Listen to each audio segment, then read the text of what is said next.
guys, welcome back to another video, and today we are going to be looking at 5 ways to improve your characters.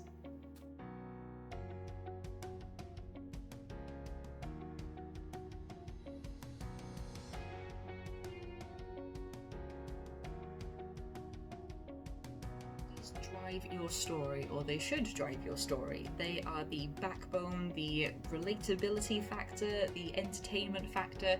If you don't have good characters, well-written characters that are relatable and resourceful and really, if you don't have good characters, you're not going to have a good story. That is just a personal opinion. I love character-driven stories. I love getting attached to little fictional baboos. My adoption list for fictional characters is, as long as my arm and the rest of me. So I'm a big voucher for characters are more important than plot. That is just a personal thing.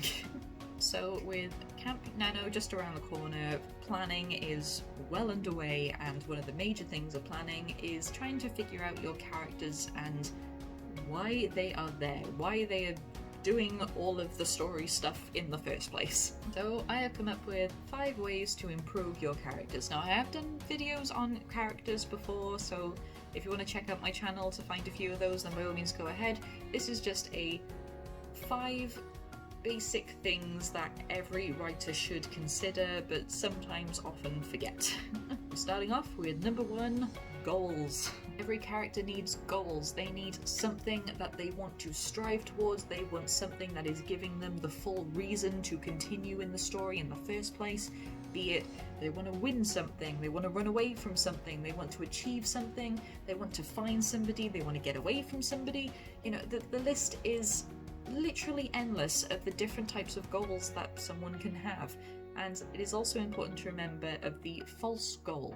The one thing that they are thinking, yes, if I do this, then my life is going to be so much better, but then it turns out that they were actually wrong about that thing, and their entire reason for being has just been ripped away from them, and now they have to find a new goal, be it revenge for the thing they've lost, or to find something to replace the thing they've lost, or to find a new meaning in themselves. Again, the list is endless. Goals and aims are just some of the most important things that characters can have to strive towards. It is the reason why they want to push the story forward. Why do people keep forgetting about this? Number 2, your breaking point. Now, every character needs to get a little bit broken along the way in order for them to piece themselves back together in a brand new way, in order to grow and develop and to continue the story as not the person they were when they first started. And to find your breaking point, you need to find your character's morals. You need to find it links to their goals and aims in a way. You need to find out what is the one thing that your character would never ever do, or never ever want to go through, or never ever want to witness. What is the one thing that your character is terrified of, or is, just so repulsed to the idea of? You got to find that one thing. And then discover your character's reaction when they have to go through it. If they have a moral code that they will never kill someone, but then accidentally do or intentionally do in a fit of rage, what is their reaction? How does this change them? How do they cope with this, and where do they go from here? If their moral dilemma is, I would never betray my best friend, and then they end up having to do it for whatever reason, that is going to come with a whole boatload of consequences that they need to deal with emotionally and openly. What do? You need to find the breaking point, because it is just, as much as it hurts, it is also very fun to break characters and destroy them and see how they piece themselves back together again, because the overall thing with characters is whoever you start off as at the beginning of the story, you need to make sure that they are not that person by the end of it. Otherwise there has been no growth, no development, no breaking point, no fixing point, and it just feels very bland in one note. Find your character's breaking point. What is the one thing they would never ever want to do, and what happens when they do it? Number 3, plan the arc. As I said, whoever they are at the beginning, they are not going to be that person at the end.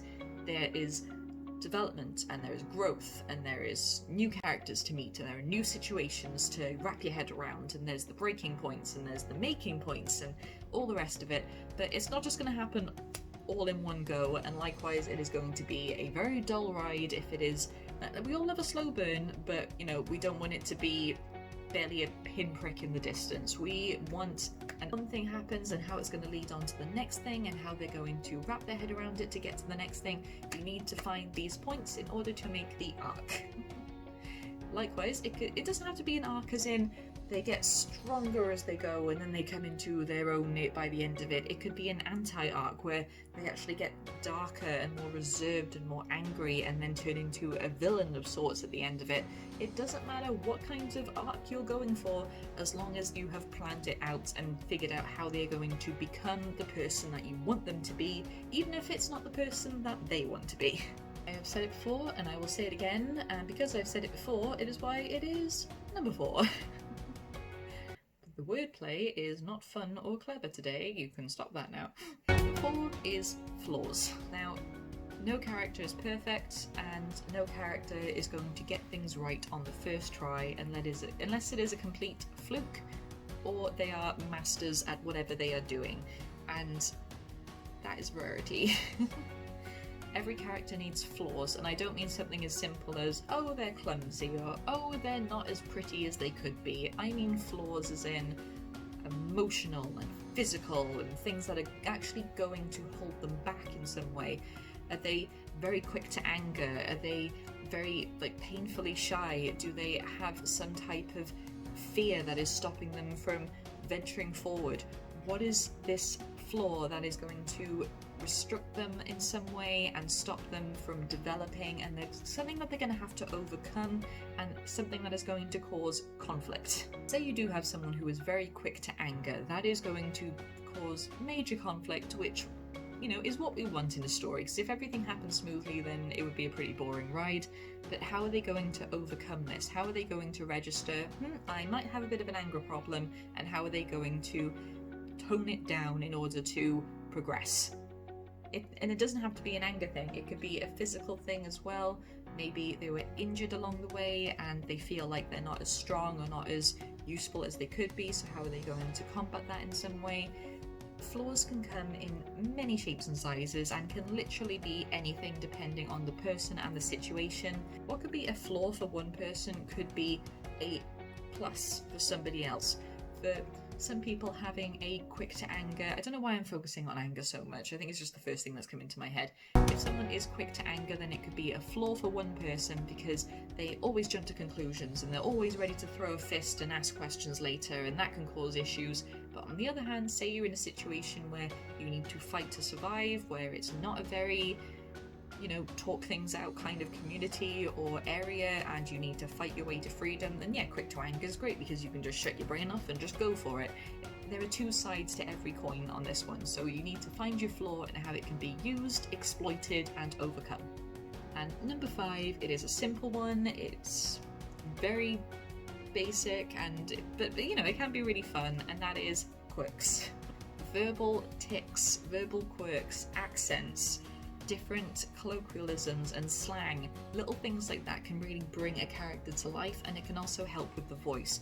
Rather than being blah blah blah, he said blah blah blah, she said blah blah, back and forth of the he said, she said, and all the rest of it.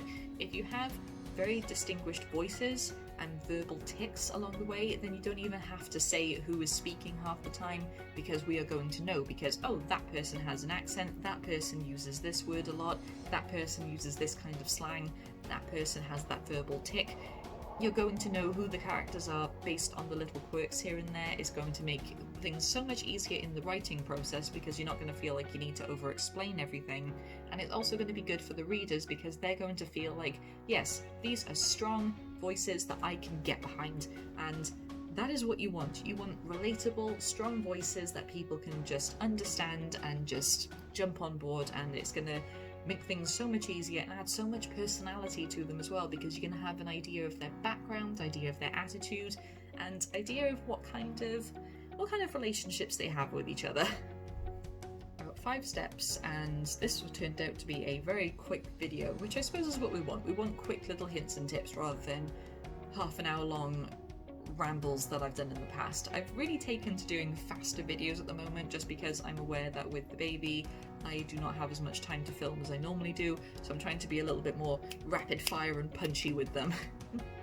Also helps doing 5 steps instead of 10, so you know, it's not the most useful video in the world because it's only 5 steps and there are other videos that do have more, but you know, those are the 5 most important things to me when it comes to writing characters. You want your goals, you want your breaking points, you need to plan your arc, you need to have your flaws, and you need to have little verbal tics here and there so that we can have a better, stronger set of voices and narratives. Characters are my favourite. They are my favourite part of any story. You can have like gorgeously written descriptions and you can have deep, intricate plots, that if you don't have the cast of characters to bring all of that to life and explore it to its full potential, then it's nothing but exposition. Characters bring stories to life. They hold your hand and take you along for the ride. They provide the emotional impact. They provide the tension, the joy, the tears, the laughter. They are the backbone of any story, and people out there think differently, and that is perfectly fine. This is all a personal opinion, but that is just my thing. I love characters. I love to see them grow and break and grow again, and yeah, those 5 things have really helped me with writing characters in the past, and I hope they help you guys as well, especially with Plan the Ark coming up very quickly. But I'm gonna leave this video here before I go on even more of a ramble and this quick video ends up turning into a long video, because we all know that happens a lot here. But yes, I hope you're doing well, I hope you're staying safe, and I will see you all in the next video. Goodbye, my scribblers.